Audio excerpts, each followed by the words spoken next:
Welcome back, and we got a Forgotten Void back again in the Cataluña. One of my favorite ships. Cataluña, great ship all around. Absolutely love that ship. Good map too. Gade, Olin, Edinburgh, Scharnhorst. Pretty sure it's Scharnhorst 43. Brandenburg, and Ragnarok, which Ragnarok is basically a Warhammer collaboration ship. It's basically an Amagi with a little bit better accuracy and a little bit less worse reload. Personally, if you're a Warhammer fan, pick it up if it comes around. If not, you're not missing much.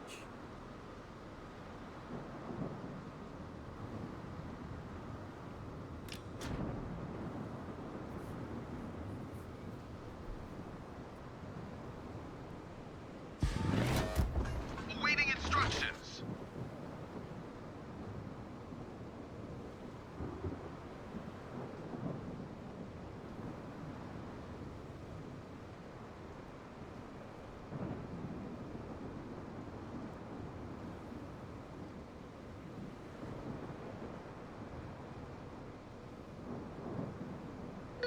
Enemy force sighted on the horizon.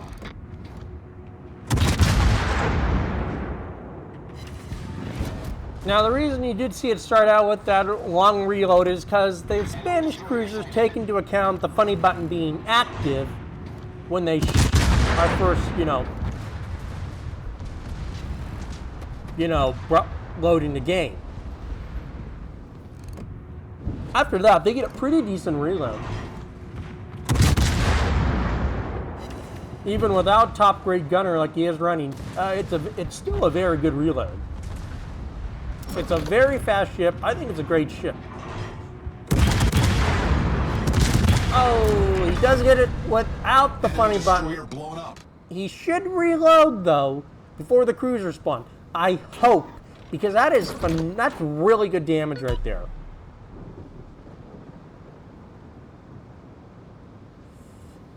"16 seconds. Is he gonna reload before everything shoots it? The best time to hit it. Oh, there they are. 7 seconds. What is he gonna get?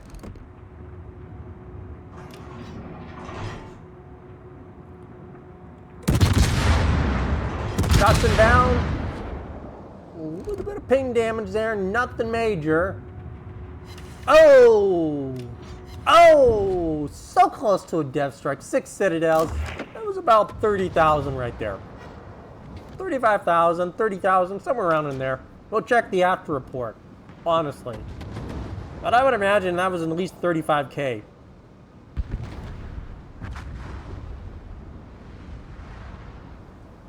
Another wonderful cruiser. He can funny button this one, but it is angled. So it would be better to shoot a salvo and then wait for it to turn or do its maneuvers, then pop the funny button. Still, he got 7,000 on it. 6 pins.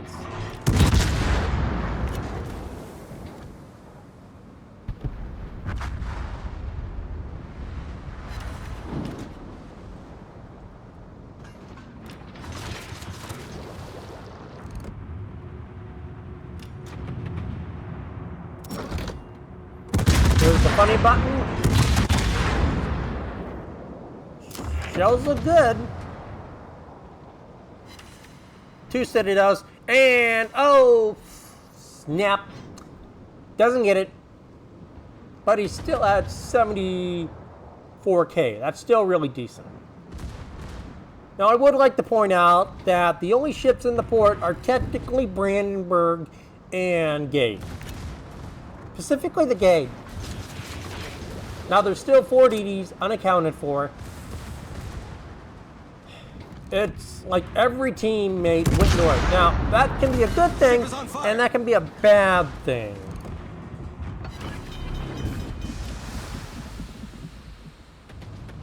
Problem solved, sir. Is he going to get the kill? No! Edinburgh overshoots. He does get it. Enemy cruiser sunk.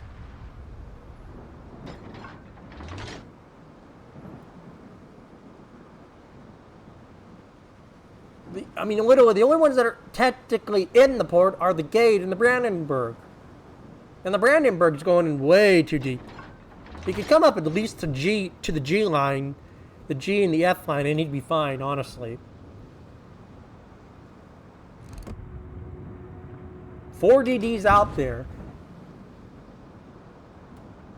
And to be honest, the aerodrome, the regiments aren't even taking damage. So I honestly don't even know what the hell's going on.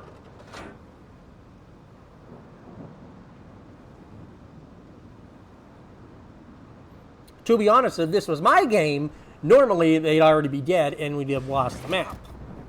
That has happened.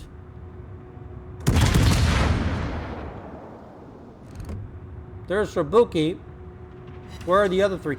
I have now, look at the far top of the map on the E line. Look at what Scharnhorst is doing. That is,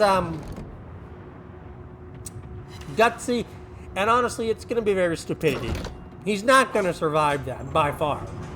Akatsuki, Shuriatsu, Ogami, Ayoko. He's not surviving that. It's a Scharnhorst. If he does survive it, he's going to be literally at so low of damage in health, I don't know what he's going to be out of the fight for a while. And Brandenburg dies to torch. That is unfortunate. Aerodromes or regiments are finally starting to take damage. Destroyer foundered. Gate goes down.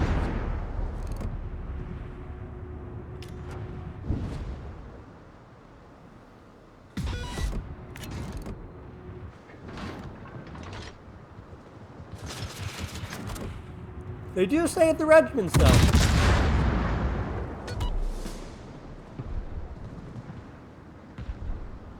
How did that not hit anything? I would have thought that would have hit something. And we do see the studied stream of Akatsuki shells over there, folks.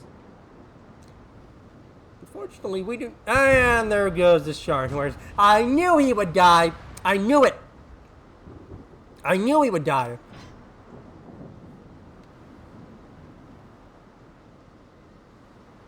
And that is very disheartening. That is very disheartening, losing 2 battleships and a DD. Give or take, we kind of have to give the Brandenburg a little bit of slack. He at least was doing his job. Scharnhorst, though, absolutely no goddamn idea what the hell he was doing. And I know some people say, oh, Holland to be nice. They probably don't know what they're doing. I do take that into account, but not this speed, not when they do that.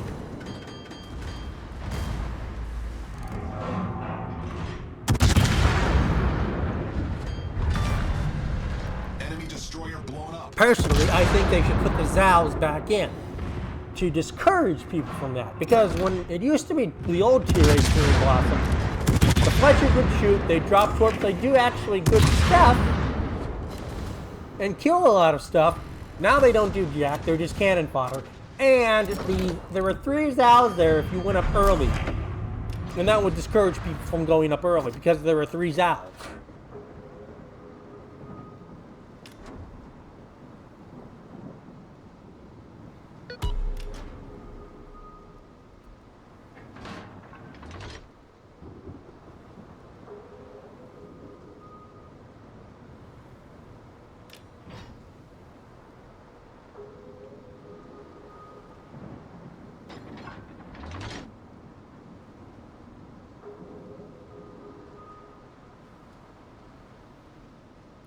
Now, we don't know how low a health these guys are.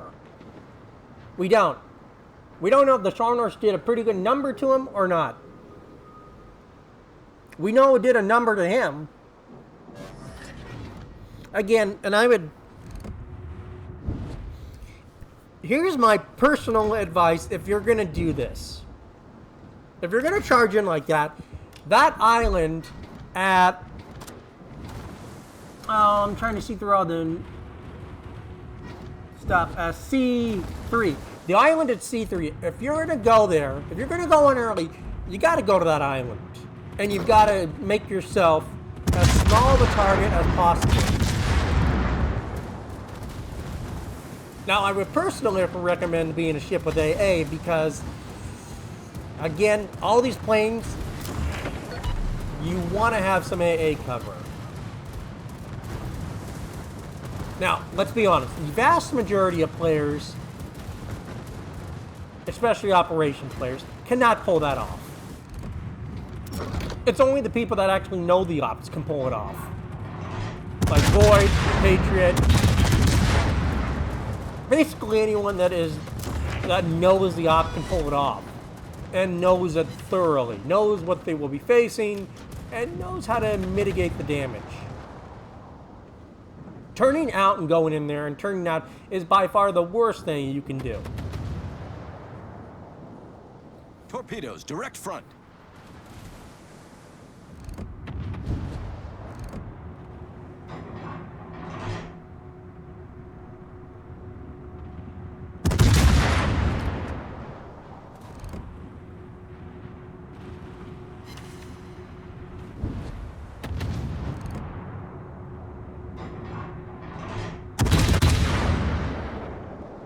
Torpedoes, direct front.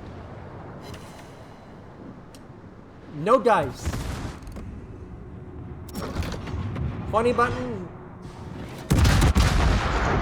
Now, for my personal advice, I usually like to shoot one salvo, get the range on it, and then I'll funny button it. So that I know when those next two salvos hit, they're going to be really good salvos. Give or take, Void got good dispersion, and he knew what he was doing to do the funny button on the first salvo.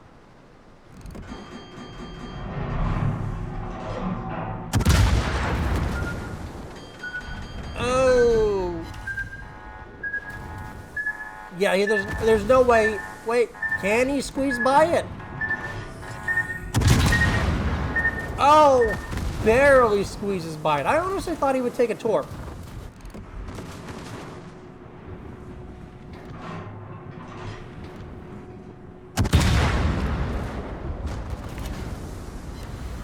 Picks it up, nice. We've destroyed an enemy cruiser. Now, something I would like to point out is that Void's torpedo tubes are honestly still in working order. Now, he's not going to take that one. Close, but no dice. If anything, I'm not worried about Void taking torpedoes. I'm more worried about the Akatsuki. Because the Akatsuki is the one that's going to screw any ship up. Just because it's an Akatsuki. The good news is that it's not actively shooting Void. Like it was the Scharnhorst. Ship is on fire. It's like it can't make up its mind which one to shoot. Because there's the old one, it literally can't make up its mind. We've sunk an enemy destroyer. Well, let's be honest. If Void was getting farmed by that Akatsuki, his health would be going down.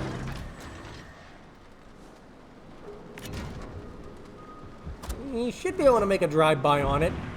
His torch should reload, although knowing my luck, they would get knocked out.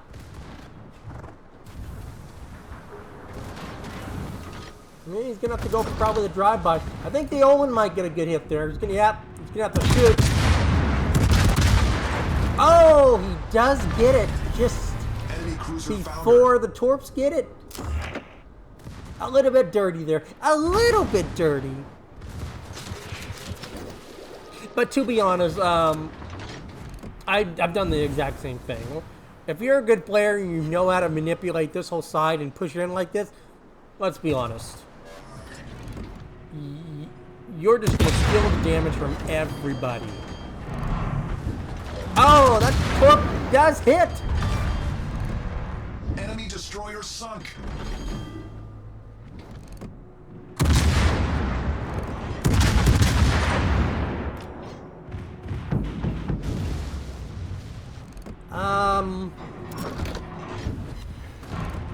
That might have been on purpose.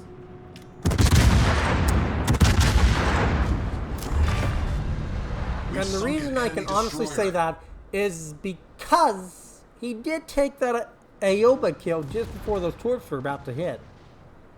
If I was the only one, I'd be pretty pissed too. Though, honestly, I don't think he would have killed it. I think, since it was Pan-Euro torps, I don't think he would have. Solid 5 stars.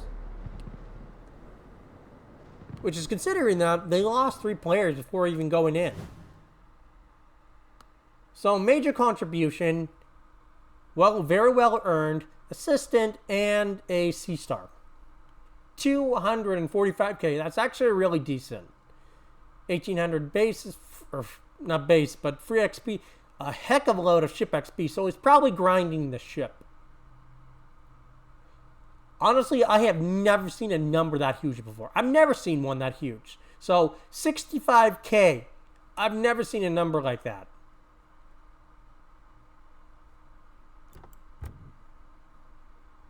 $22.55, Olin third, nice. Olin demonstrating its AA potential right there with 34 plane kills. Well done, Olin, well done. Edinburgh coming in close at third with 1484. So close to beating the Olin, so close. If he had probably gotten some more DD damage, he would have definitely gone past him. All right. I'm looking for that Mogami. It might have been this one. But yeah, that was about, what was that, 31, 32k? That's about normal for what we would have saw. But a very good game from Lloyd. I want to look at the end screen. So around 300,000 credits. Definitely running a gray booster. Was running a red booster on the ship XP. And again, that I've never seen a number that high before.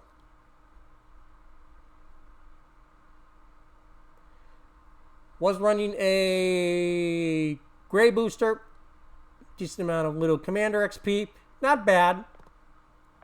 Now, I would like to say that running these boosters, these 1600 percenters, are a gamble. By far. Especially in Ops. They're a gamble in any mode. But when you get a good map like Void did in Cherry Blossom, and you know the ships can do well, exploit that. I mean, that's what he did. He knew the map, he knew, and he had a great ship for it. And since it was definitely randoms, there's no way of knowing the op before he went in. So he just clicked the ship, went in the battle, and got the right op for the ship. The best ops, I would say, for Cataluña are Cherry Blossom, Raptor Rescue, and Aegis. And that's because there are cruisers and decent enough targets that it can use the funny button very proactively on. You want to have maps that the Cataluña uses that funny button very proactively. If you're not using it proactively, then the Cataluña really loses its gimmick and it's just a cruiser. So learning how to use that funny button is key to mastering the Cataluña and the Spanish cruisers in general. But a good game, Void. Very good game.